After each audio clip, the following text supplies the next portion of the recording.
Mbërrin kampionët në Shqipëri. Shermen Valiev kampion e Europe në peshën deri në 74 kg, kurse Zelimkan Abagarov i bronz në peshën deri në 61 kg. 2 medalje dhe për këtë gjë, presidenti i Federatës Shqiptare të Mundjes Said Prizreni ka qenë më shumë se sa i kënaqur. Po mendoj që Qermeni dhe Zelimi si gjithmonë na bën prap krenar, të këndohet himri në mes të Slovakisë. Ne vazhdojmë ta nderojmë flamurin shqiptar, kështu që djemt meritojnë mirënjohje dhe vlerësim pa mas. Por a mund të ishte dhe Zelimkan Abagarov kampion e Europe? Ja dhe përgjigja të parë të Mundjes Shqiptare.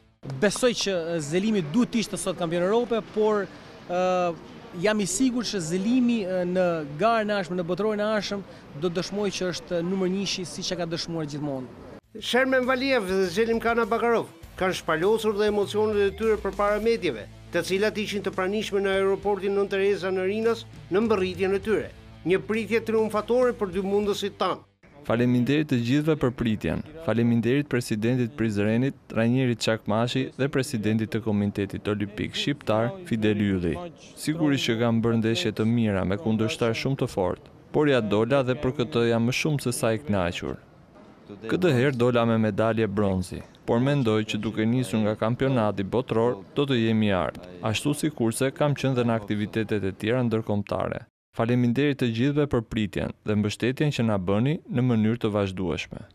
Ndërkohë, për presidentin e Komitetit Olimpik Kombëtar Shqiptar Fidel Ylli, ta janë ambasadorët më të mirë të Shqipërisë, ndërsa është i bindur se të tretë do të mund të jenë me normë kualifikimi dhe në lojrat olimpike Los Angeles 2028.